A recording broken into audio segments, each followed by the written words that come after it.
మనకి నారదుడు బాగా తెలుసు. నారదుడికి ఓ మేనలుడు ఉన్నాడు, ఆయన పర్వతుడు, ఆయన పేరు పర్వతుడు. ఇద్దరూ సంగీత విద్వాంసులే, బ్రహ్మాండంగా పాడతారు ఇద్దరు కూడా. అసలు నారదుడిని మించి పర్వతుడు, పర్వతుడిని మించి నారదుడు గానం చేస్తారు. విష్ణుమూర్తి ఒకసారి వైకుంఠంలో పర్వతుడికి సన్మానం చేస్తే బాగా పాడేవయ్యా అని నారదుడికి సైతం అసూయ వచ్చింది. కళాపూర్ణోదయం కావ్యంలో ఉంటుంది. అలా ఉంటే వాళ్ళంతా అంత విద్వాంసులు. ఇంత మళ్ళీ బంధువులు, నారదుడు మేనమామ, పర్వతుడు మేనలుడు. వీళ్ళిద్దరూ పెళ్లి కాకుండా బ్రహ్మచారులుగా ఉన్నప్పుడే లోక సంచారం చేశారు, తపస్సులు చేసుకున్నారు. ఒక రాజుగారి ఇంటికి వెళ్ళారు ఒక రాజ్యంలో. నీ రాజ్యంలో మేము ఒక 3 నెలలు ఉంటామయ్యా, 4 నెలల్లో మాకు కాస్త అవకాశం కల్పించమన్నారు. అప్పుడు నారదుడు అంతటి వాడు అడిగితే ఆ రాజు కాదంటాడు, తప్పకుండా ఉండండి, దానికేముంది అన్న. వీళ్ళిద్దరికీ మధ్యలో మేనమామ మేనలుడైన వయోభేదం తక్కువ. మేనమామ మేనలుళ్ళు కొంతమంది అలాగే ఉంటారు. పూర్వం ఒకసారి మేనమామ మనకంటే చిన్నవాడు కూడా అవుతాడు, ఒక్కోసారి అలాగే ఉండేది పరిస్థితి. అందుకే వయోభేదం తక్కువ, ఇద్దరు ఏదో 25 ఏళ్ల వాళ్ళే సుమారుగా. అందుకని ఊరే అంటే ఊరే అనుకునేవారు. వీళ్ళిద్దరికీ ఒక ఒప్పందం ఉందండి.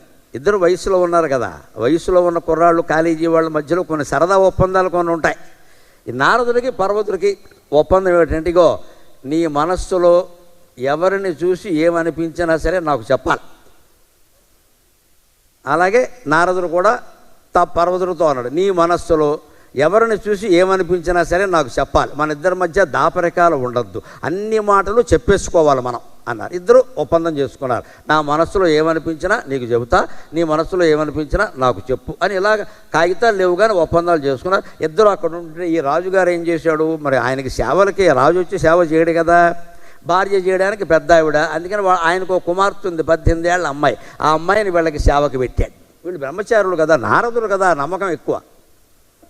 అందుకని ఈ 18 ఏళ్ళ అమ్మాయిని ఇద్దరికీ సేవ చేయడం, ఋషులకి సేవ చేయడం నా అదృష్టం కదా అని ఆ అమ్మాయి సేవ చేసింది. చేస్తే విచిత్రం ఏమిటంటే, నారదుడు ఆ అమ్మాయితో ప్రేమలో పడ్డాడు. నన్ను శంకించకండి, నారదుడిని కూడా శంకించకండి, కథ పూర్తిగా వినండి. ఇది మహాభారతం శాంతి పర్వంలో ఉంటుంది, నేనేం తేడా చెప్పట్లే. మహాభారతం శాంతి పర్వంలో ఉంటుంది. భీష్ముడు ధర్మరాజుకి చెప్పిన కథ. నారదుడు ఆ అమ్మాయితో ప్రేమలో పడ్డాడు అంటే ఇది 1 సైడ్ లవ్. ఆ అమ్మాయికి తెలియదు, అమ్మాయికి అసలు ఆ ఊహ లేదు. ఈయనే ఏదేదో అమ్మాయి రాగానే ఊహించుకోవడం, వెళ్ళిపోతే బాధపడడం, ఇవంతా చేస్తున్నాడు. అనుకోకుండా పర్వతుడు కూడా అమ్మాయితో ప్రేమలో పడ్డాడు. అంటే వీళ్ళ బ్రహ్మచర్యం పోయింది ఇక్కడ. అందుకే కొన్ని చింతామణి నాటకంలో చెప్తారు, అక్కడ మగవాళ్ళ బ్రహ్మచర్యం ఎంతవరకు అంటే, ఇంతులుతో అరసిల్లు వరకే మగవారలకెంతలేసి సమంతములాడినన్ బిగువు మాటలు బల్కిని అంటుంది చింతామణి. బిల్వమంగళుడు చాలా గొప్పవాడమ్మా, నీకు లొంగడు అంటే చింతామణి ఏమిటి, ఊరుకోవయ్యా, కనబడేంత వరకేనయ్యా మగాళ్ళ పాతివరిచ్చామన్నా, కనబడమని ఓసారి ఉంటుంది, కనబడ్డాక ఏమయ్యాడో అందరికీ తెలుసు. ఓసారి కనపడమను, నా స్టిల్ ఫోటోగ్రఫీ చూడమను, తర్వాత ఏమవుతారో చూస్తా, ఈ పాండిత్యాలన్నీ తర్వాత విషయం. అది అందమైన ఆడవాళ్ళు కనపడే వరకే ఈ మగవాళ్ళ బ్రహ్మచర్యాలు, దీక్షలు, మునులు అందరూ ఎంత పెద్ద తపస్సు చేసిన విశ్వామిత్రుడు మేనక రాగానే తలుపు వేసాడు. 10 ఏళ్ళు మరీ తెలియదు. ఇంకా మాకు ఎందుకు చెప్తాడు ఈ కబుర్లని. అంచేది వీళ్ళిద్దరూ కూడా వ్యామోహంలో పడ్డారు ఆ అమ్మాయి విషయంలో. ఆ అమ్మాయికి తెలియదు పాపం, సేవలు చేస్తూనే ఉంది మామూలుగా. కానీ అంతకు మించి వెళ్ళలేదు ముందుకు, ఎందుకంటే స్మార్ట్ ఫోన్ లేవు కదా, మెసేజ్లు, గొడవలు ఇవన్నీ. ఆ రోజుల్లో అది గొప్పత. రాజుకు తెలియకుండా ఏం జరగడానికి వీల్లేదు. పైగా అమ్మాయి రాత్రిపూట అక్కడ ఉండేది కాదు, ఎంత సేవ చేసినా 6 ఎప్పుడు తల్లి వచ్చి తీసుకెళ్ళిపోయింది. అందుకే ఇంక విపరీతాలు ఏం జరగలేదు. కొన్నాళ్ళకి నారదుడు రాజు దగ్గర ధైర్యం చేసి తన మనోభావం చెప్పాడు.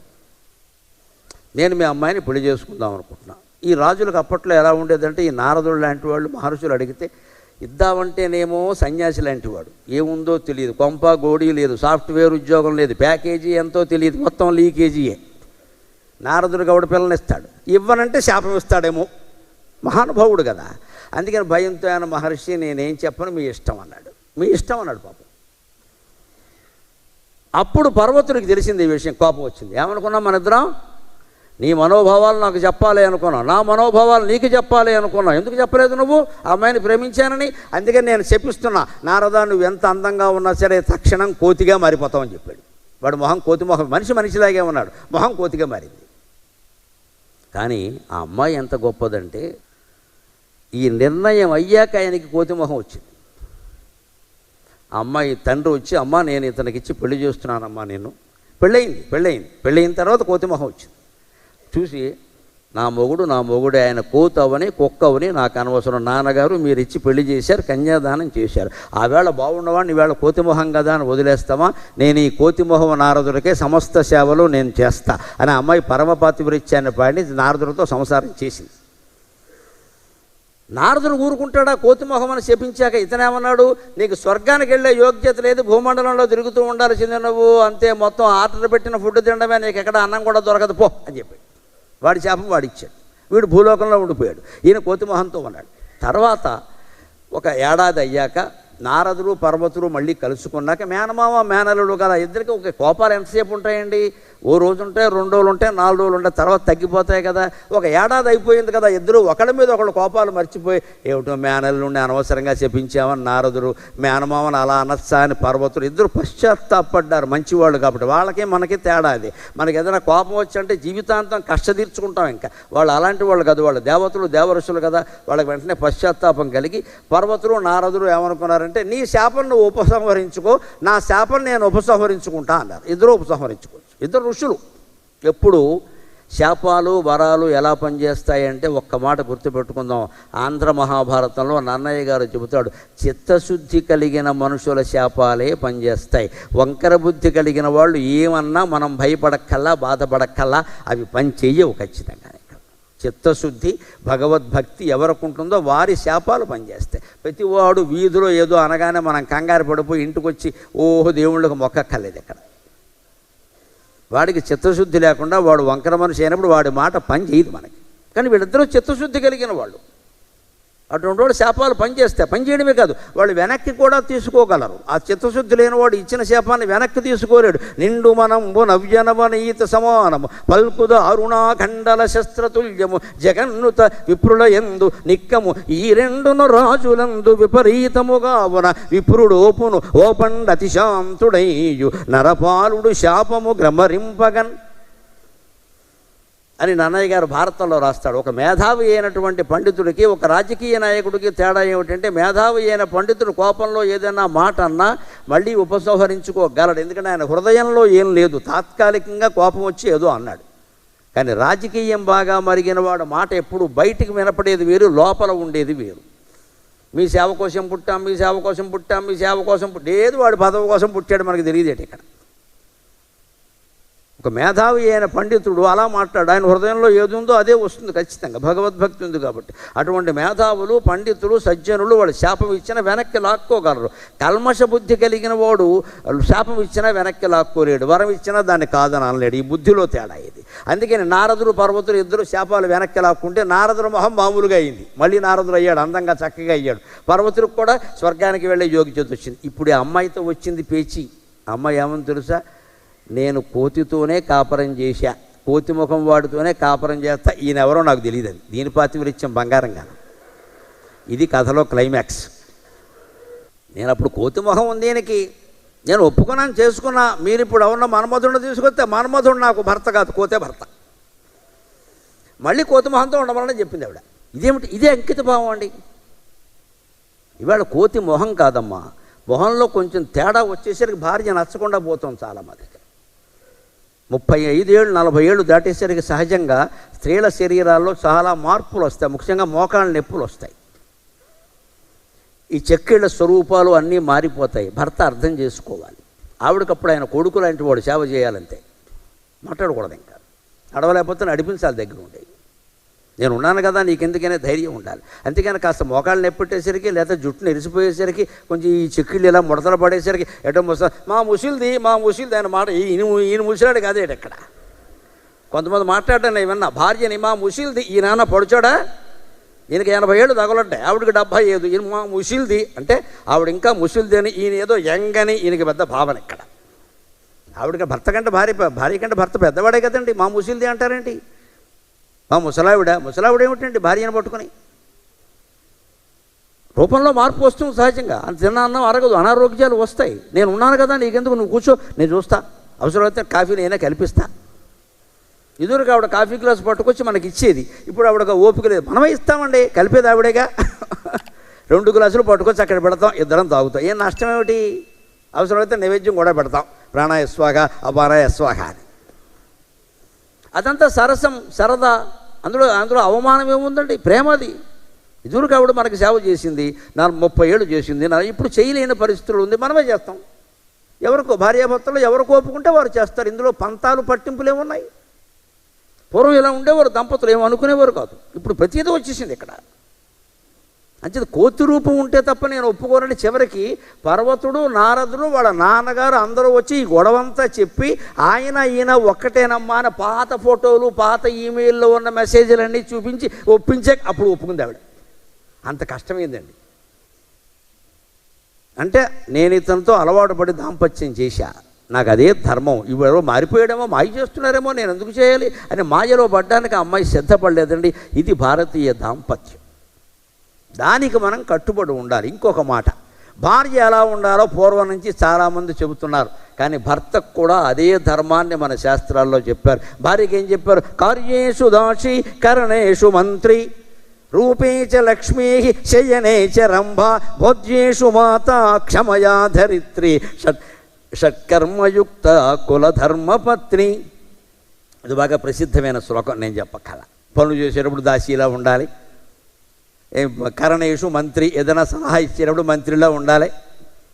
అందుకని మనకి ఎప్పటికీ విచిత్రంగా ఉంటుంది. సంసారాల్లో ఎవడన్నా వ్యాపారంలో నష్టపోయినా, ఉద్యోగం కోల్పోయినా, నిన్న మొన్నటి వరకు అవే మాటలు విన్నాం, ఇప్పుడు కూడా వింటున్నామండి. ఆవిడ అడుగుపెట్టిన దేవత అలా అయిపోయింది. అయ్యి బాబాయ్, వీడి బుద్ధి కాదండి కారణం, ఆవిడ అడుగుపెట్టిందిట.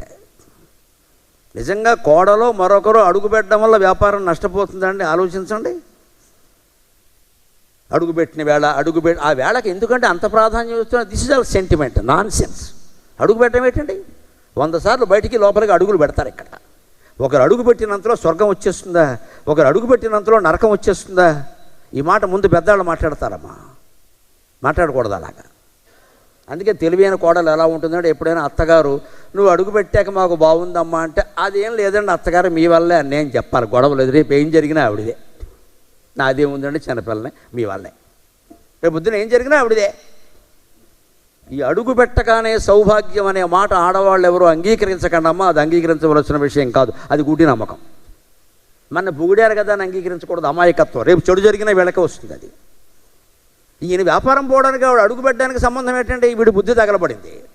ఈయన ఉద్యోగం పోవడానికి ఆవిడ అడుగు పెట్టడానికి సంబంధం వీడి బుద్ధి తగలబడింది.